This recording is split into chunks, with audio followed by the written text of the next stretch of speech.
It's Jefferson, climbs the ladder. Oh my goodness! Come on!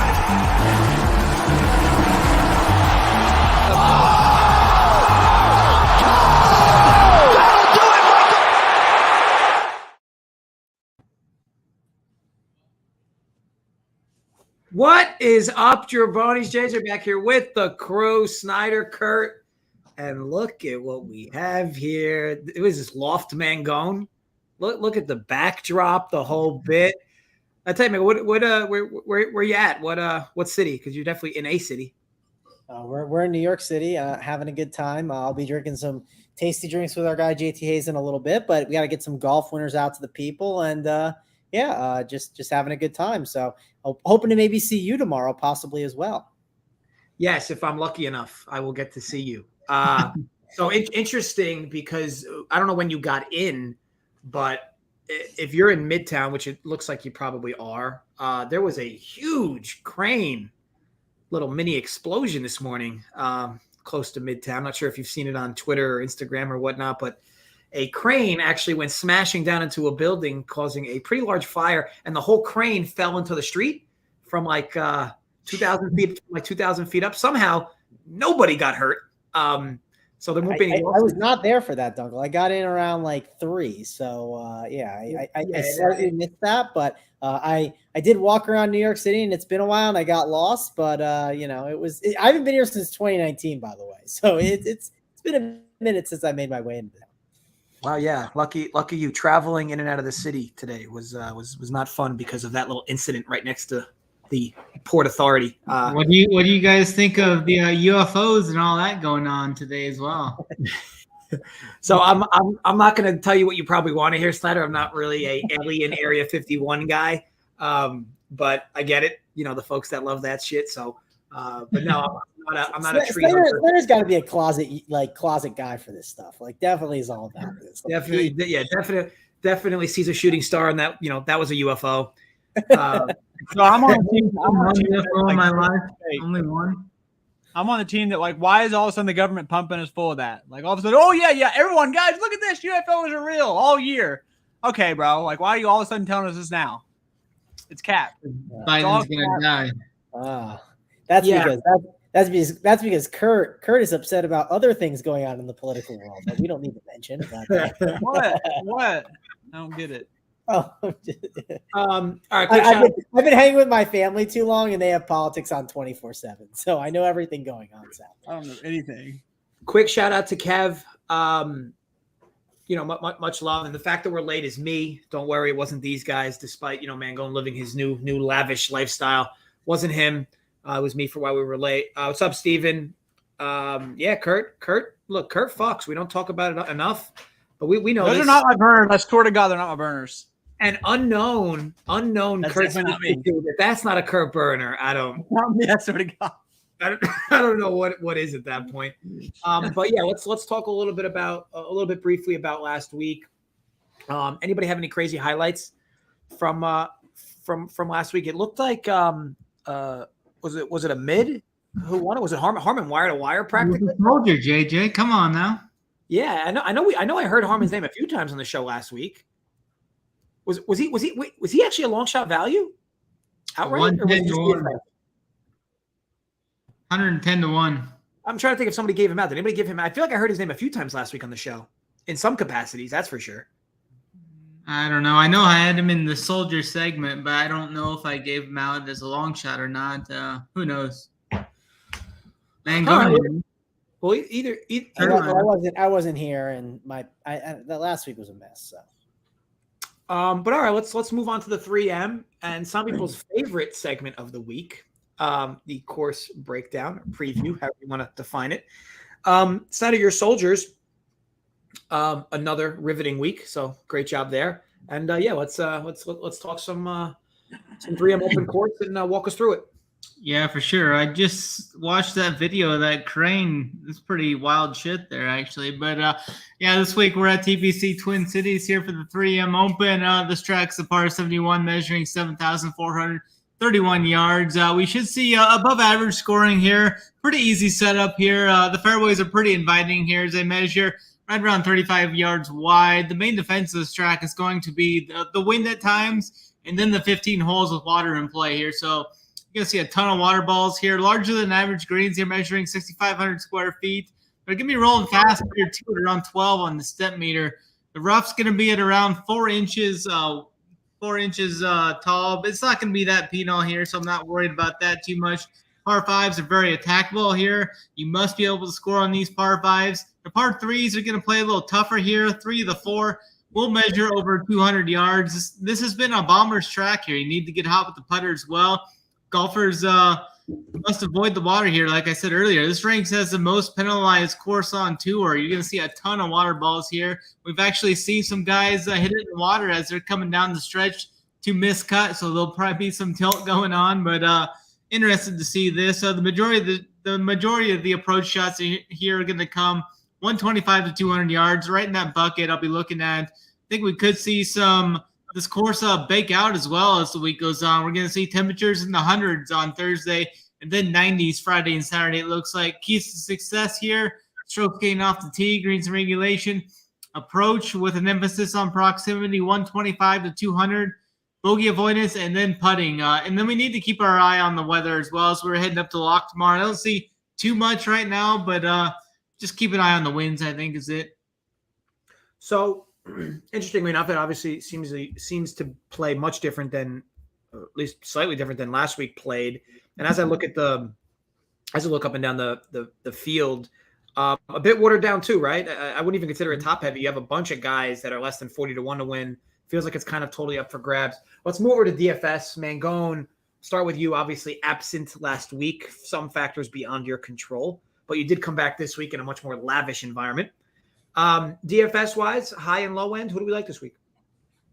Yeah, DFS-wise, so like one thing to call out on why it's a watered down field, Dunkel, is because, well, they just played overseas, right? So like not many people are racing to go from, overseas over to Minnesota to go play golf, right? The only ones doing that are guys that missed the cut and are trying to make the playoffs, like Justin Thomas. So that's basically why you're going to see more of a watered down field. One thing I do kind of key in on when I kind of play DFS this week, we've been doing this long enough where I try to stay away from some of these guys that were just over in Europe, right? Like, and now I got to go play in Minnesota. I know they might travel a lavish lifestyle, but hey, that could be brutal on some people. And we've also, we've seen Hideki flying on Spirit Airlines at times. So maybe they don't have greatest travel as people think. So point being is, I don't think it hurts maybe don't, like, if you play a team, don't put 4 guys from that were just playing overseas on a team, right? Be a little cautious with how many you put on your teams.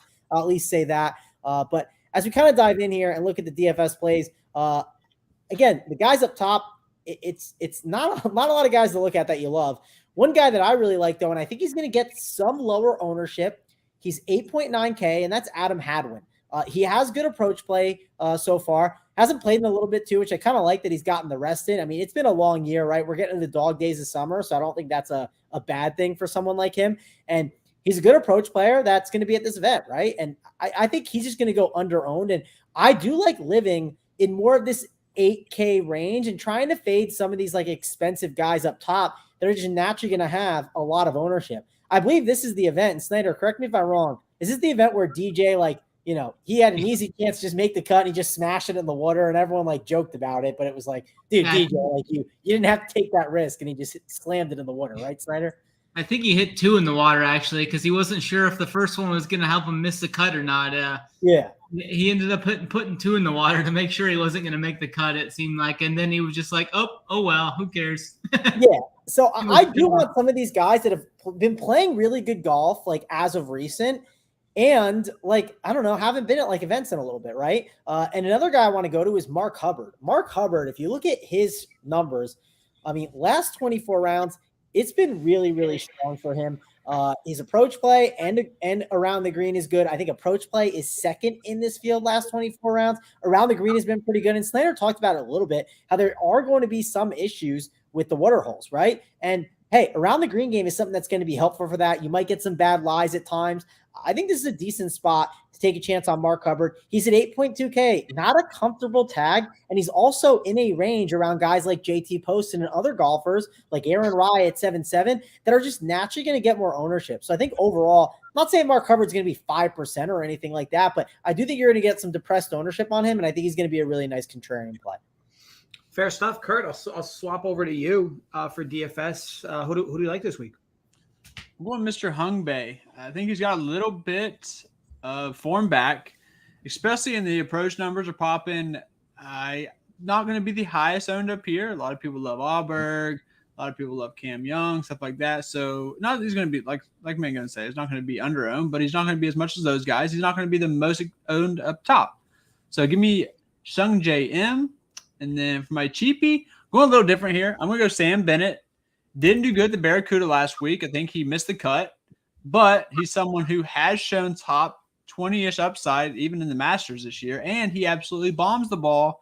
And you can afford to get a little wild here as long as you don't go in the water. I think if he avoids those water balls, could see like a sub 5% Sam Bennett have a pretty good week at the low 7K range. I still believe in the kid.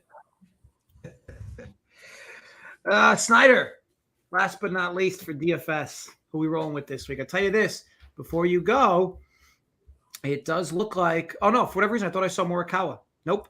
Nope. Excuse me. Never mind. Just Hideki up the top at top. Yeah, I think I'm going to go with Cameron Davis as my guy, 9K. It looks like he's going to be pretty low owned this week as well.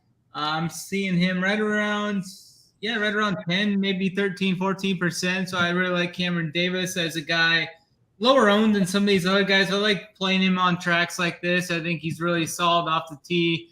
He can get hot too. He's played well here the last 3 times he's been here, 16th, 28th, and 12th. I think he's got some decent upside here at 9K, so I'm going to go to him. I like the even build too this week. I like Lucas Glover quite a bit.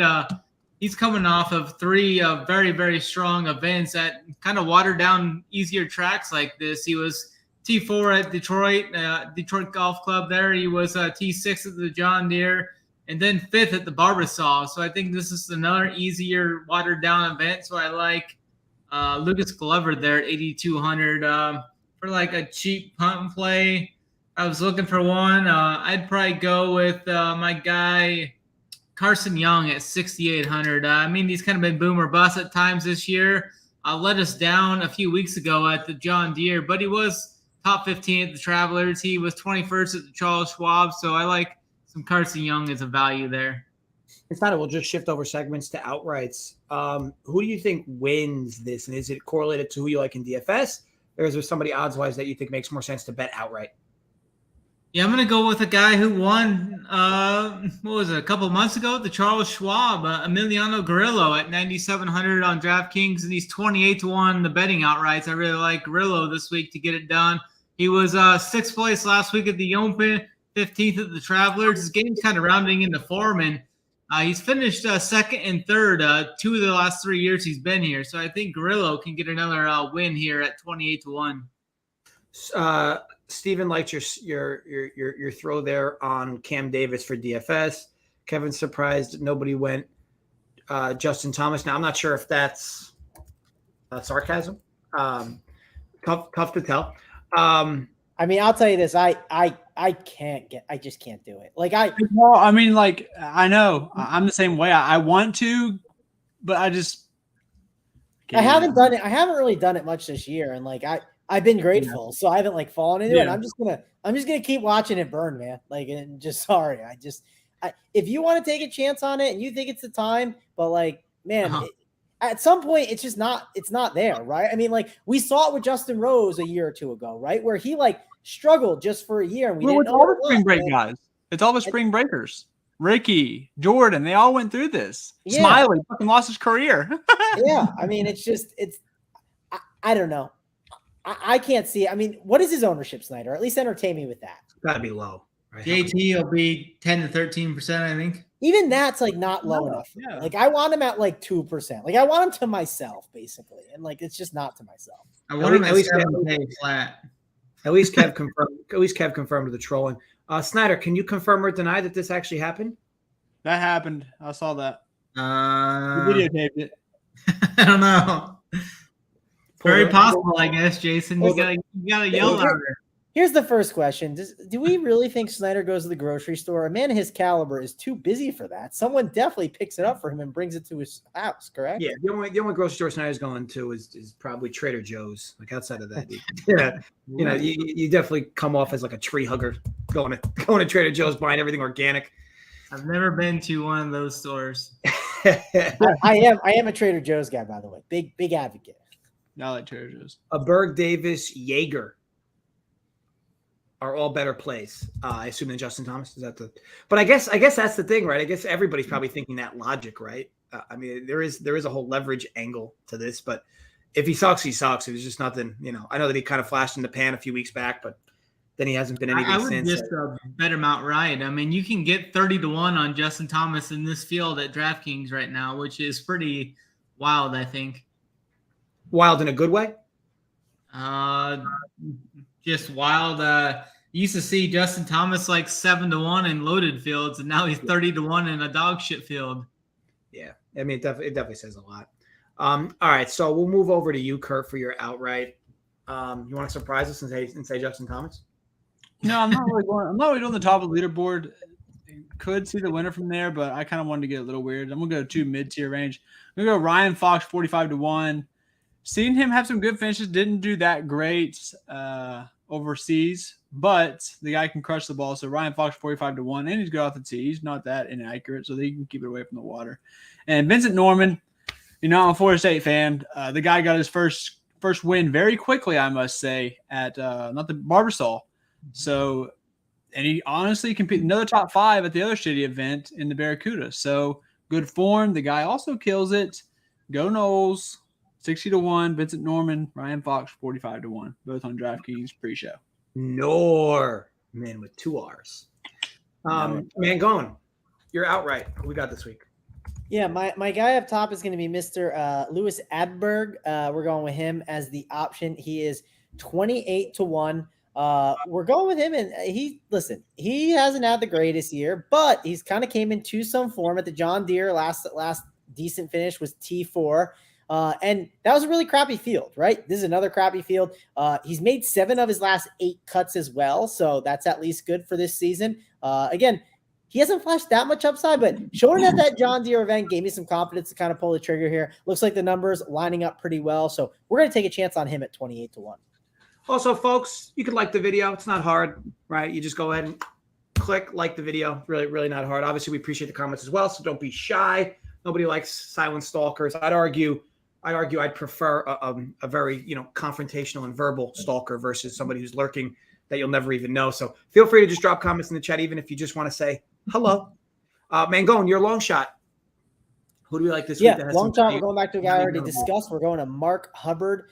He's at that 65-1 range. I absolutely love this one. This is my favorite bet of the week. Think that he is going to have a really good event. I think he's going to be in that top 10 lurking on Sunday, and I'll be having some hedge opportunities. So also, if you look at some of his numbers as well, I want to pull those up real quick just because I was looking at it earlier and I thought it was important. If you look, first of all, he's played here before, had a nice T16, so you can't complain about that. Hubbard's also a guy, too, that's not a bad putter, which, hey, it doesn't hurt to have bad putters on your team because, hey, putting can be difficult, as you can tell with some of these golfers. And if you look, last 2 events that he played in July, he did not play any of the, overseas events. He played at the John Deere Classic and the Barracuda, right? Those 2 events, this has similar fields to that. I'll say this field's a little bit better, but T6 and T10. I mean, hard to argue with what he's done. And you can look at the 2 events before. Miscut, but then he T6. He T9 the Charles Schwab. My point being is we got a ton of upside with Mark Hubbard, and I want to take advantage of it at 65-1. Yeah, definitely can't blame. I always like the fact that you kind of stay on brand throughout the show, so keep up that good work. Kev's asking about Finau. Look, when it comes to Finau and winning events, I'm usually, granted, I'm not the golf guy to begin with, but just kind of makes me gag in my mouth. However, this field would make sense. I noticed we've gone a bit. There's been some names mentioned at the top. He hasn't been one of them. Snyder, I'll ask you quick on Tony Finau because you tend to be a Finau guy at times. Any love for him at all this week? I'm definitely not a Finau guy. Bad form. He did win here last year.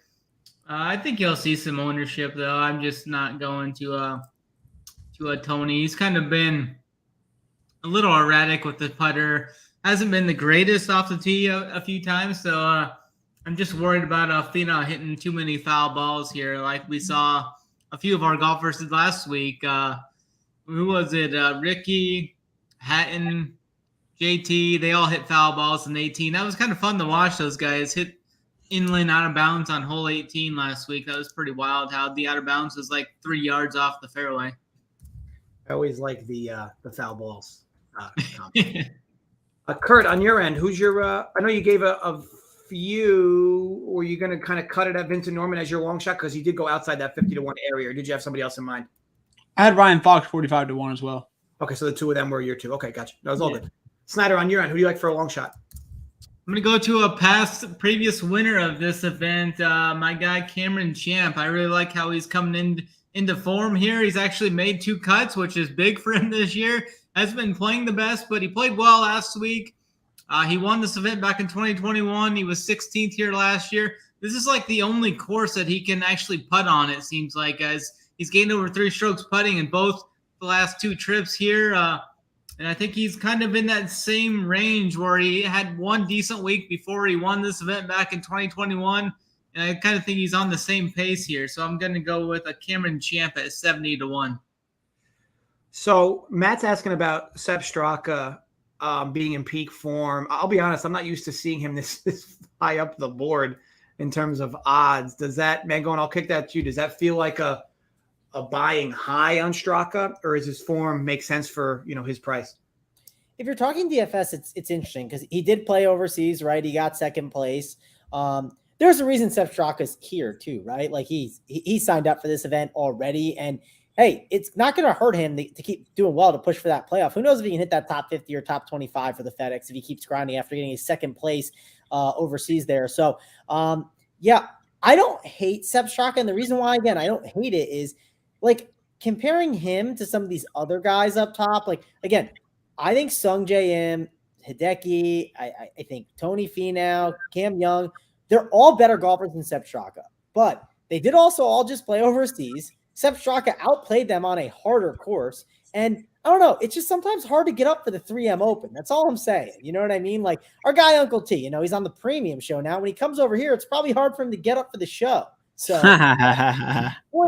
point being is I don't think the Sepp Straka thing is a bad shout, especially because when you're a golfer like that and you get that momentum and confidence, that's huge for him going into here. It's completely different than a guy like a Hideki or a Tony Finau, right? They're just bigger caliber names. This is big for Sepp Straka here.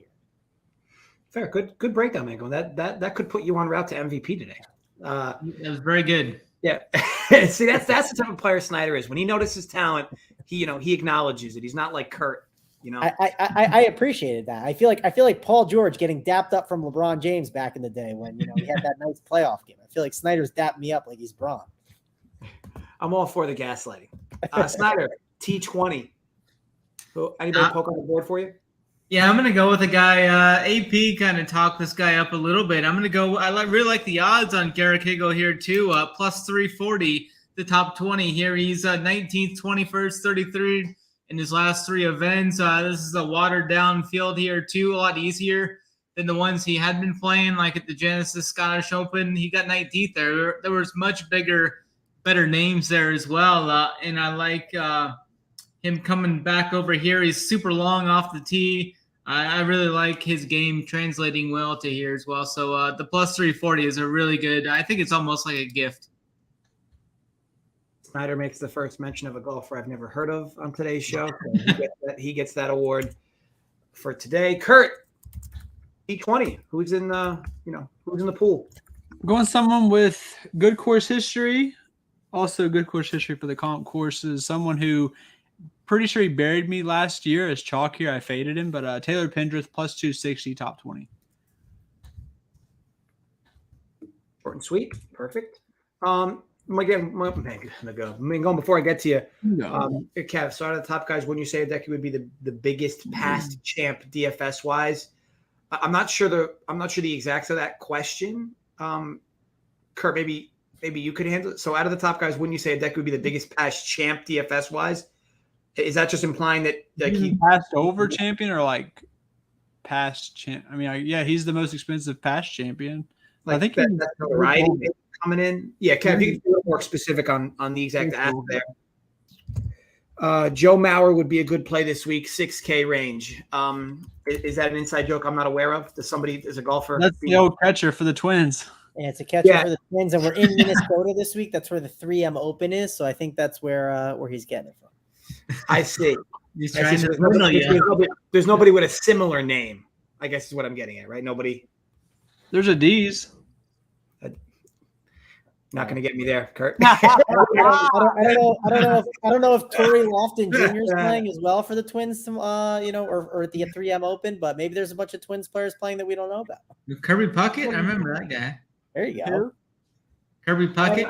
I have a feeling Kurt drops the Adiz comment once a day in his group. He probably gets the same people with that over and over again. I get my family all the time. Most wins over the guys competing at the 10K range. Okay, got it. Yeah, Kevin, no, it's not a problem. I just want clarity. There's no harm in the question. Just want a little more clarity so we make sure we can answer it properly. Mangone on your end, T20. Yeah, so T20 for me is going to be Mark Hubbard plus 220. He'll be my T20 guy. Again, I feel good about Hubbard. Hubbard's the guy I'm definitely shoving on a bit for sure here. Haven't finished all the lineups. I got the pool kind of set up. I don't know how much Hubbard I'm going to have, but it'll be a lot for sure. Again, I like this balanced build in DFS, and I think the top 20 is looking good for him. He's already gotten a T20 here once, and I feel really confident about his game right now. As in the Rounders movie, Mangone just splashing the pot with Mark Hubbard.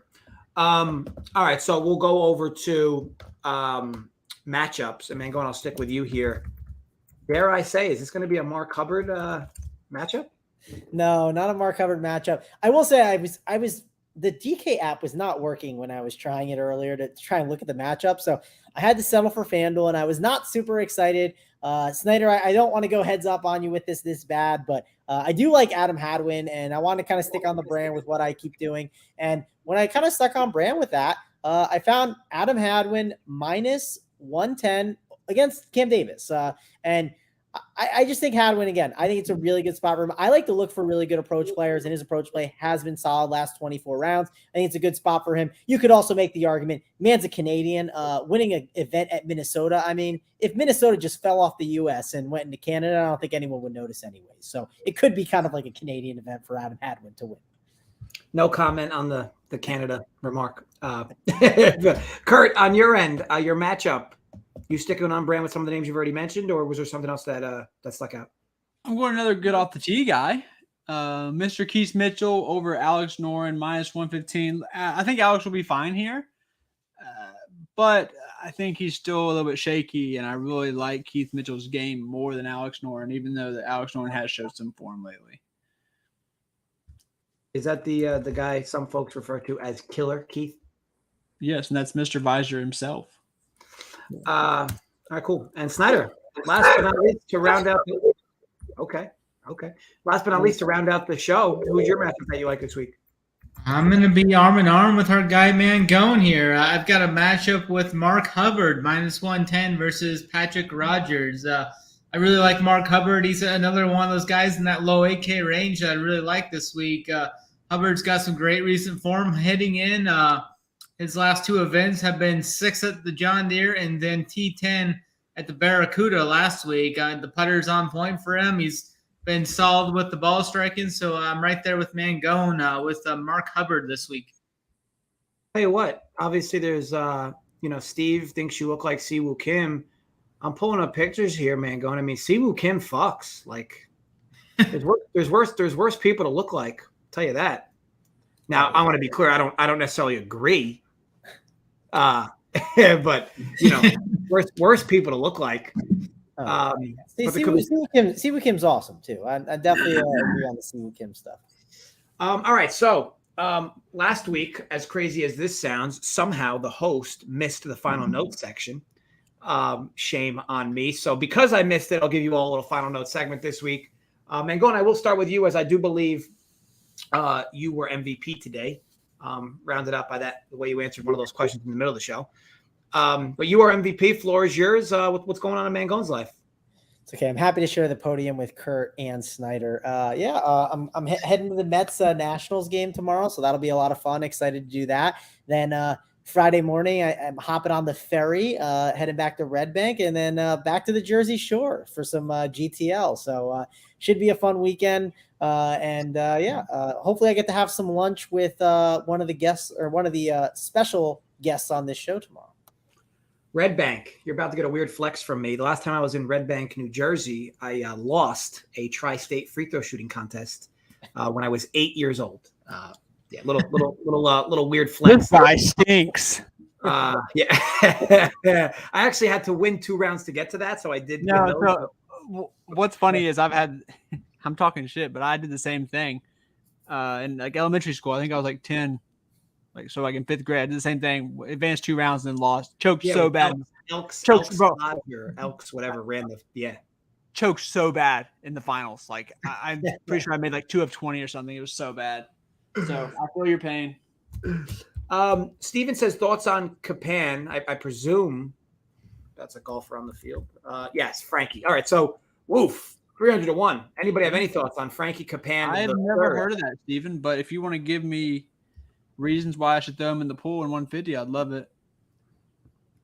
I never heard of him. Snyder? Yeah, so Roth. Is that the guy? Is that the Corn Fairy dude? Roth. I think that's the Corn Fairy guy. Oh, Frankie Cabin. Oh, possibly. I'm definitely not the one, but I do appreciate Roth hitting up that GTL life. So yeah, love it. We're happy to talk GTL every week on the show if you need us to. Sapan is how you pronounce it. Whoa, look at Kev coming in from the top rope. I love it.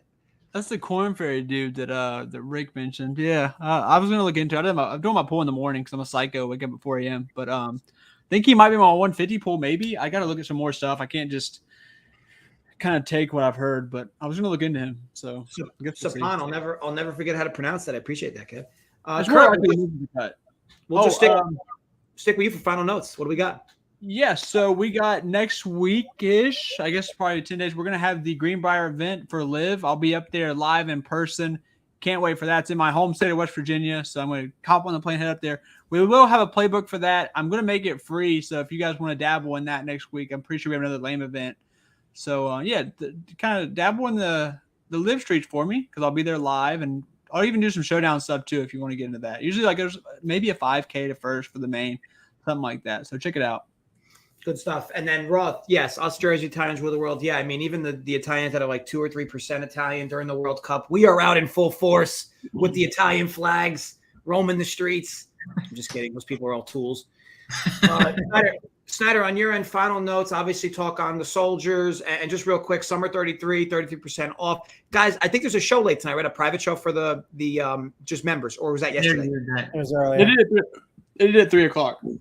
Got it. Okay, so worst case, you could watch it back on playback if needed.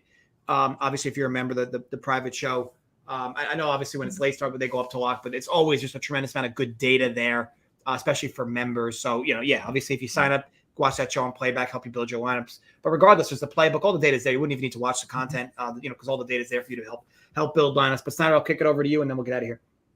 Yeah, looking forward to this event. The soldiers are up over on my Twitter, Snyder210. Go check it out. Hopefully we get another 3 of 3 this week. Looking forward to that. Use that promo code Summer33. It's not going to be here much longer. I think maybe 4 or 5 more days, and then hold the ripcord on that promo code. So get there, use that quick. All sports, one price. Everybody's in the streets for all the sports. Everything's up on site. Playbook, cash chart, core plays, everything. Showdown round 1 is up, and we'll have showdown coverage throughout the weekend as well. Me and Kurt will probably be on one of the shows, I'm guessing, and I'll be on another one tomorrow with Drew, I think. Yeah. Love it. Good stuff all around. And guys, thanks for everybody for tuning in the chat. Thanks for being active. Obviously, love you all. Feel free to like the video if you have not already, or don't. And go fuck yourself. It's not really hard to like the video. Just like the video. I kid. But yes, look, good luck, folks, this weekend with all your gambling, DFS, betting, the whole bit. We'll be back next week, of course. But until then, stay safe, run pure, and yes, gamble responsibly. See you next week.